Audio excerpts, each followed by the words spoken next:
Bonsoir Eric Darche. Bonsoir, Tinkyo. Ce soir, nous allons nous poser la question de savoir s'il y a des différences entre les protéines d'origine animale et végétale. Je te laisse la parole.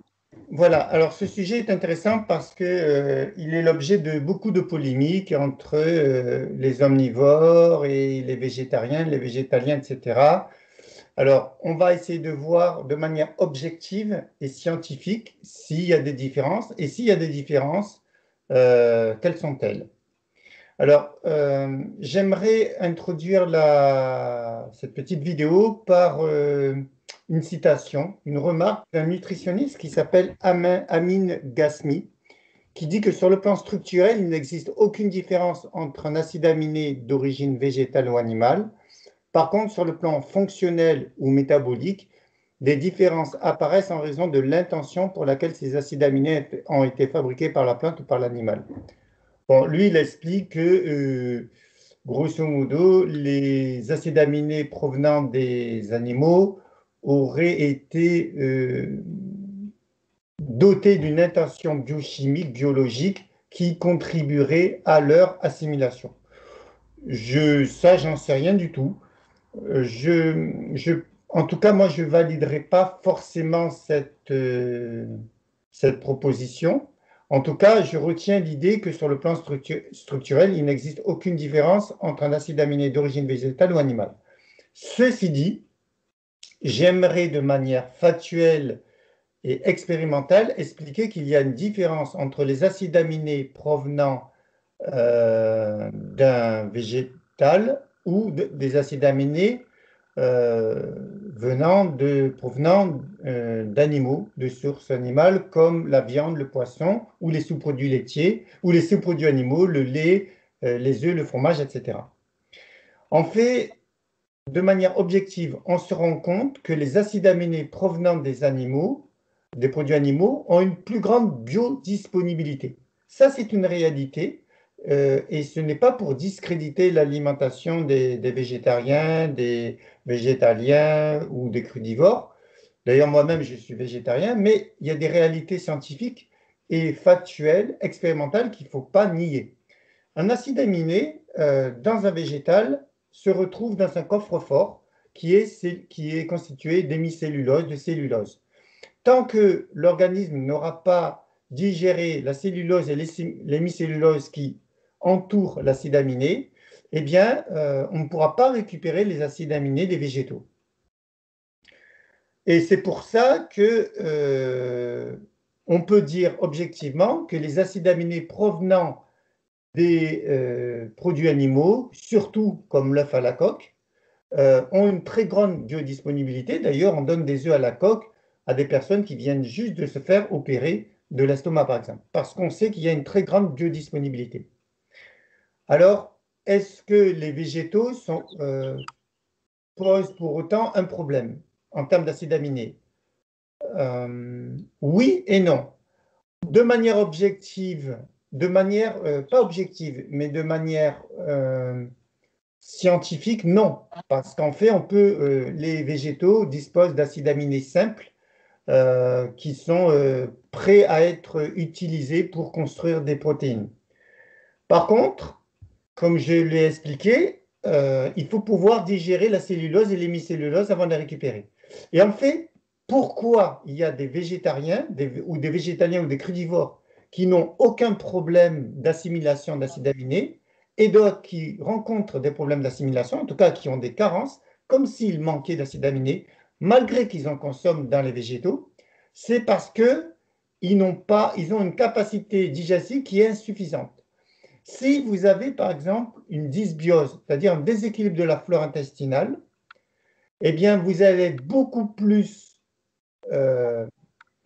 sanctionné entre guillemets si vous êtes végétalien ou c'est-à-dire si vous mangez que des végétaux, que si vous êtes omnivore, parce que la biodisponibilité plus grande des protéines, donc des acides aminés issus d'une alimentation omnivore, c'est-à-dire des produits animaux, fait que malgré une dysbiose, vous récupérerez plus ou moins assez de protéines, ou en tout cas d'acides aminés, pour vos besoins. Par contre, si vous avez une dysbiose et que vous êtes végétarien non, surtout végétalien et ou crudivore, moi-même végétarien, puisque les végétariens consomment quand même les sous-produits animaux, eh bien, vous allez être plus vite sanctionné, puisque une dysbiose, c'est un déséquilibre de la flore, et donc ça va entraîner une difficulté à assimiler les acides aminés.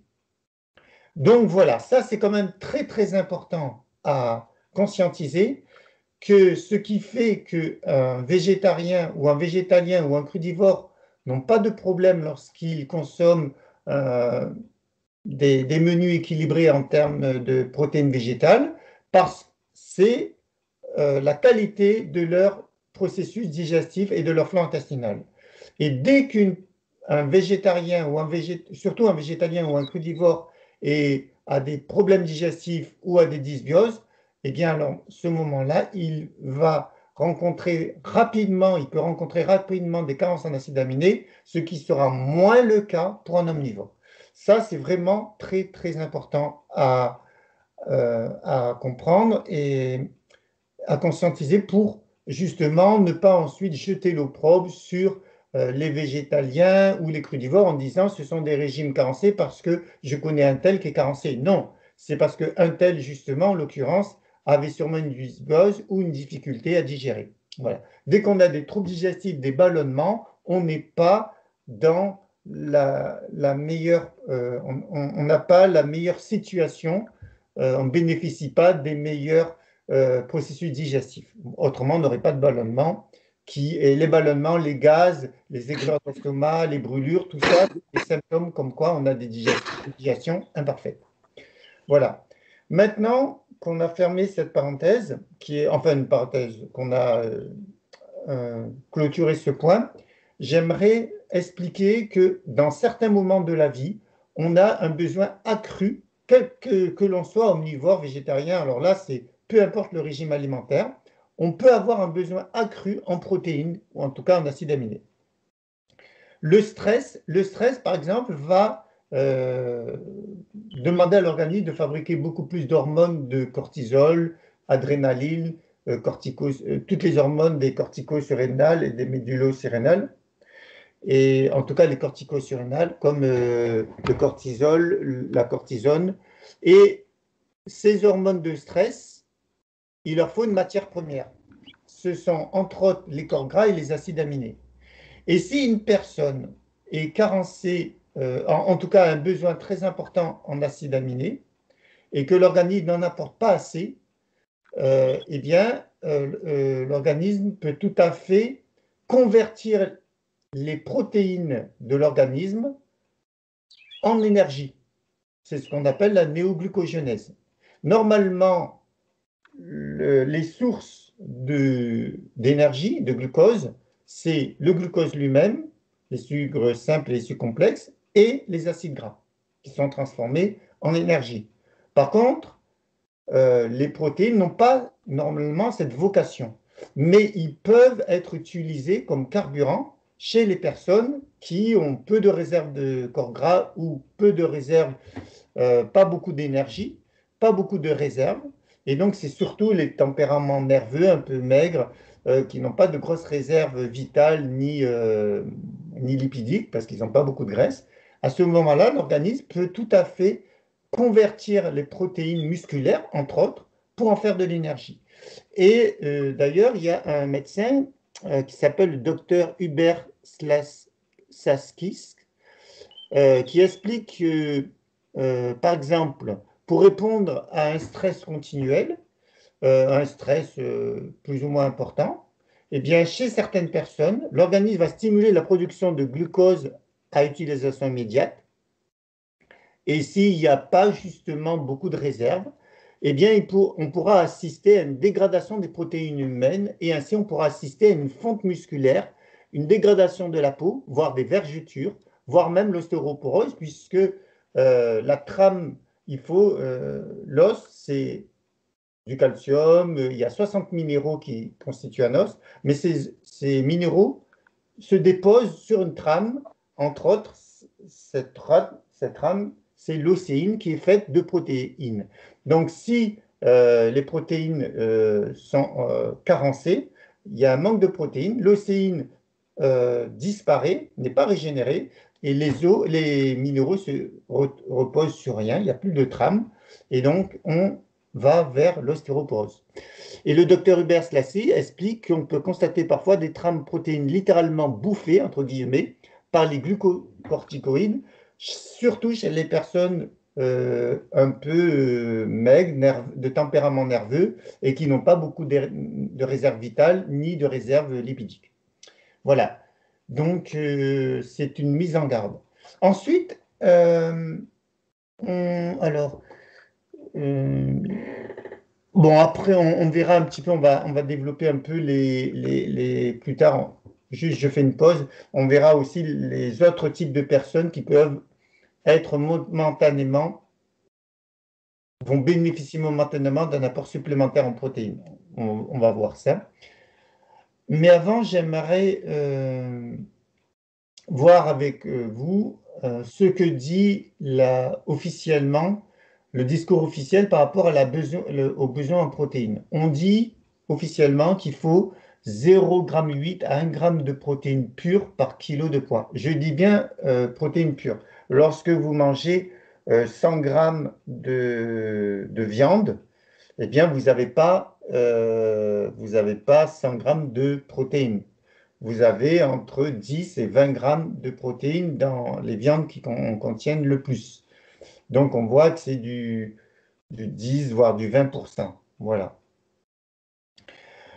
Le problème, c'est que si on a un raisonnement comme ça, alors c'est Robert Masson qui expliquait que pour 1 g de protéines pures, on trouve 1 g de protéines pures dans 5 grammes de protides.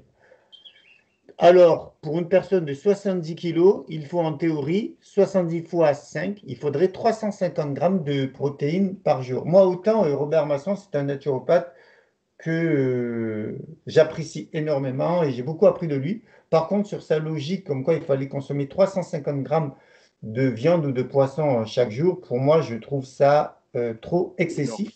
On voit bien que quand on est dans une logique pure et dure, on se retrouve avec des chiffres pas possibles. Et d'ailleurs, Robert Masson consommait 350 grammes de protéines par jour, ce qui me semble... D'ailleurs, André Pasbec et le professeur Lautier remettaient en cause ces chiffres-là en disant que c'était complètement théorique et que ça pouvait, à moyen et long terme, surmener et malmener les reins, évidemment, puisqu'on se retrouve avec de l'acide urique, de l'urée, des purines, de l'urée et de l'acide urique qu'il faudra bien éliminer par les reins. Les animaux ont un enzyme qui s'appelle l'uricase, qui est capable de neutraliser 95% d'acide urique et il n'y en a que 5% qui sont éliminés par les reins. Par contre, un être humain, il n'a pas cette enzyme, donc on voit bien que la viande n'est pas on n'est pas des animaux entre guillemets, on n'est pas des êtres carnés entre guillemets comme carnivores comme un chat ou un chien, et donc on ne bénéficie pas de cette enzyme.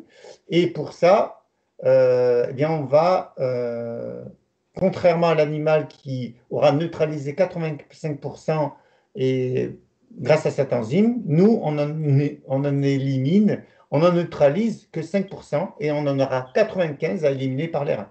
On a exactement le ratio inverse. Et donc, on voit bien que nous ne sommes pas des carnivores. Ceci dit, ça ne veut pas dire qu'on n'a pas besoin d'acides aminés. Voilà. Alors, voilà cette parenthèse fermée. Alors, ensuite, est-ce qu'on peut dire qu'il y a un autre discours, alors à l'inverse, qui dit que c'est rare de trouver quelqu'un carencé en acides aminés parce qu'on trouve des acides aminés de partout, un peu partout, dans les végétaux, dans les céréales, dans les légumineuses. Donc, j'ai mis un bémol tout à l'heure par rapport à la biodisponibilité et par rapport aux chiffres, puisqu'on peut s'intéresser aux chiffres. Il y a une étude qui a été faite aux États-Unis sur 1,1 million adolescents des écoles publiques de New York. Et cette étude démontre que 30%, démontre les multiples carences variées en nutriments, tels que le fer, la vitamine C, etc., et en protéines, à hauteur de 30%. Sur 1 million, un peu plus d'1 million d'adolescents, il y avait donc une carence en protéines à hauteur de 30% de cette population. Donc, en fait, on ne peut pas considérer que tout le monde a un statut en acides aminés qui est normal. On voit bien qu'il y a des carences et on peut s'interroger sur la source de carence. Donc, le discours qui dit qu'on trouve des acides aminés de partout et qu'on peut être jamais carencé, ça se discute, comme on dit. Voilà. Ensuite, est-ce qu'on peut être végétalien, c'est-à-dire ne manger que des végétaux, et pourtant être en bonne santé, voire être un recordman? Eh bien, alors dans ce cas-là, je vais citer Scott Jurek, qui est considéré par ses pairs comme un extraterrestre, tellement il a obtenu des performances extraordinaires. Il est, c'est, il était champion euh, d'ultra trail. Ce sont des courses sportives à pied, des courses à pied sur de très longues distances. Ils peuvent faire 220, 260 km en forêt, plaine, montagne, etc. Et Scott Jurek, qui est un pur végétalien, c'est-à-dire qu'il ne mange que des végétaux, eh bien, dans un premier temps, il avait réalisé la deuxième meilleure performance sur 24 heures avec un parcours de 266 km. Et puis, il a gagné 7 fois d'affilée de 1999 à 2005 la Western State Endurance Run, considérée comme la plus dure au monde. Une partie de cette course est terriblement difficile parce qu'elle consiste à courir en plein désert à une température de 50 degrés centigrades, ce qui est énorme. Et cette course dure, elle fait, je ne me rappelle plus combien elle fait, mais je crois qu'elle fait 240 km. Et il a fait 240 km, je ne me trompe pas, je crois qu'il les a fait en 24 heures. Est-ce que c'est possible? Je crois que c'est ça. Donc, alors il précise que son passage à une alimentation végétarienne puis végétalienne a été progressif. Scott Jurek a été nourri pendant de nombreuses années avec une alimentation classique, steak, hamburger, poisson, puis il est devenu végétarien puis végétalien. Ensuite, en 2017, il avait 44 ans, donc aujourd'hui, il a 4 ans de plus, il a 48 ans. Son alimentation est composée de nombreux légumes, de légumineuses comme les haricots, des huiles diverses et variées et d'autres produits d'origine végétale. Malgré la sollicitation intense de son organisme depuis ses nombreuses années de compétition de course à pied de haut niveau, il déclare qu'il a eu peu de blessures importantes dans sa carrière, ce qui est plutôt remarquable s'il se compare à ses confrères, en tout cas à ses amis sportifs, qui, eux, sont des omnivores pour certains et qui ont beaucoup de blessures. Il avait précisé dans une vidéo. L'absence de produits d'origine animale et les carences que cela peut générer l'encouragent à faire beaucoup de recherches et d'expérimentation en cuisine pour optimiser son régime alimentaire. Une mise en garde est nécessaire ici pour toute personne qui serait tentée de penser qu'on peut du jour au lendemain se lancer dans ce genre d'approche alimentaire sans aucun risque, quel que soit son terrain physiologique ou son état de santé. Je fais une mise en garde, ce n'est pas parce que cette personne est arrivée progressivement à devenir végétalien et à obtenir ce niveau de compétition que pour autant, n'importe qui pourrait le faire et les yeux fermés n'aurait aucun souci en termes de carence en acides aminés, entre autres. Donc, soyons vigilants et ne faisons pas de raccourcis non plus. Voilà.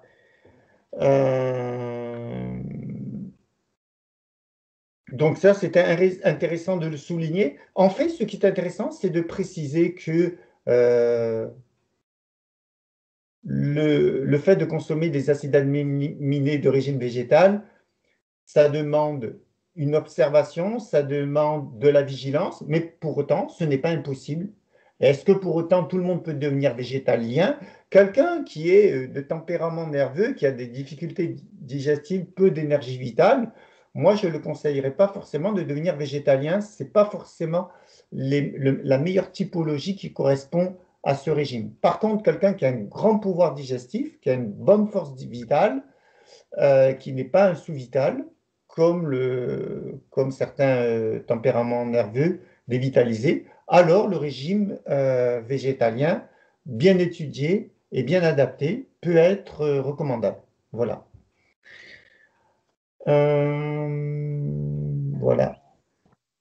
Bon, voilà. Et puis, alors peut-être qu'il faudrait aussi citer d'autres